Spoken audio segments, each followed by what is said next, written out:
Hello everyone, welcome to my online yoga classes and yoga tutorials. Today I'm talking about types of yoga because I get this question a lot. What type of yoga are you doing? I even don't know what I'm practicing. What is the difference between Hatha and Vinyasa? Which type of yoga is suitable for me and how can I choose what type of yoga is good for me? So today I'm answering those questions. So today I chose to talk about three types of yoga. Those are the types that I am certified to teach. I'm certified in Hatha, Vinyasa, and Yin Yoga. So I'm talking about those three. I don't teach Hatha anymore in my classes, but I do teach Vinyasa flow and Yin Yoga. First of all, I'll talk about Hatha Yoga because this is the mother of all yoga. And first of all, I just want you to know that all yoga poses are the same. So we're not changing the pose itself, it's the style that you're practicing this pose with.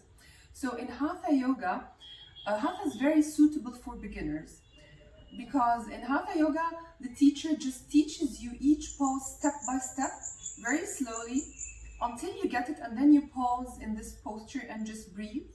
So in Hatha Yoga, we start with rounds of sun salutations. Sun salutations is a sequence of poses that are interconnected together, and we do them for minimum 7 rounds in a Hatha practice.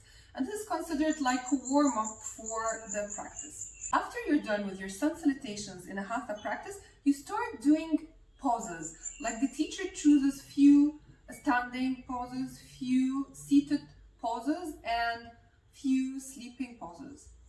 And she just teaches you one pose at a time, and you just do it, learning the asanas one by one. And that's why Hatha Yoga is very suitable for beginners.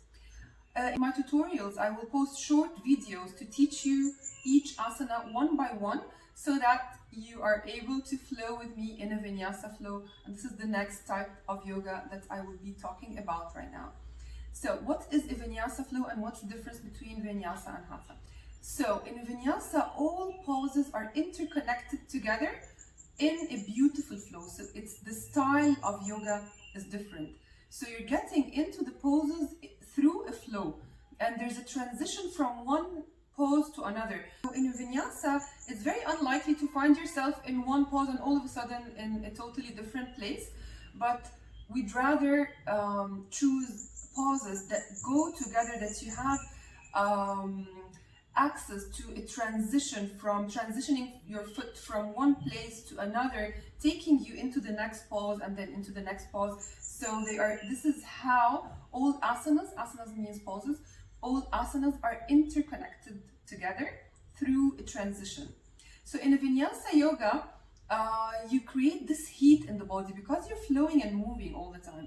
So it creates a heat in the body, and it's more intense practice. So if you're looking for something that's more intense, if you're looking for something to help you sweat more and get more into the movement, a Vinyasa flow is very suitable for you.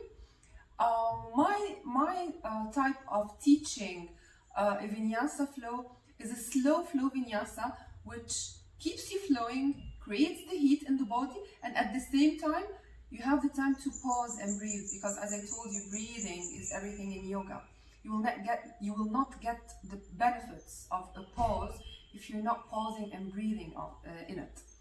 And at the same time, there's a philosophy in yoga that says the moment you start getting bored and tired in the posture, this is where yoga starts. This is where real yoga starts.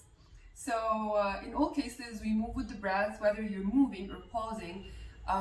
With each movement that you're doing, you're letting the breath to be your teacher and your guide. So you're inhaling, for example, arms up, and exhaling down. And the more you practice, the more you will get when to inhale and when to exhale. This is about the Vinyasa. Third type of yoga that I would like to talk to you about is the Yin Yoga. Yin Yoga is more of a restorative type of yoga. So there's no movement. You actually get into the pose and sit there and breathe. And the minimum time is 3 to 5 minutes. So you pause actually in each and every posture for 3 minutes, and maybe 5, maybe 8, maybe 10 minutes. It depends on how long is your practice and how many asanas that you would like to do at this day. So there are lots of benefits in Yin Yoga because it really increases flexibility, like all types of yoga, but it also increases the range of motion of your body in a different way, because in Yin, you just find your edge in Yin Yoga. You find your edge, you don't push against your edge. So it teaches you that you are your only teacher and your only guide. So you learn to listen to your body. So when you find the edge that you don't want to push against this edge anymore, you just stop there and let things happen. So it teaches you to transition from a state of doing to a state of being, from a state of achieving to a state of receiving. So you learn to receive more, you learn more about your body.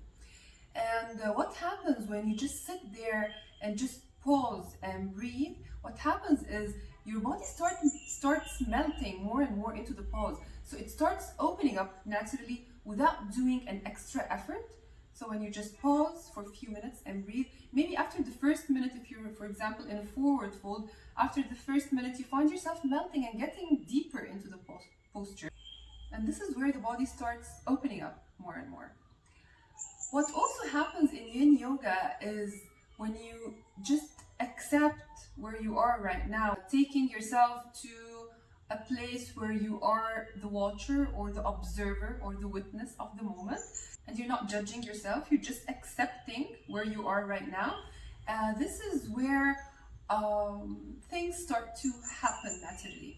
This is where emotions start to rise. And when you meet your body with love and compassion, just acknowledging where you are right now, just accept where you are at the moment, you start opening up more. And when you start opening up more, what actually happens is some emotions that were buried down, they start to rise up on the surface. And when the emotions rise up on the surface, what happens is we start healing. So yoga is also a healing process. It's a journey. So I get lots of people in my class asking me, when will I ever do a headstand? Or is it easy to get into my handstand? I really want to learn arm balances. So this is valid. I'm not saying this is wrong at all, but it's not the ultimate goal of yoga. You will eventually stand on your hands, you will eventually stand on your head, you will eventually get this arm balance, you will eventually touch your toes. Some people just want to touch their toes as they fold forward. So this is basically about Yin Yoga, and it's a healing type of yoga as well as the other types. But in Yin, it's more intense because you give yourself the chance to just pause and breathe and connect.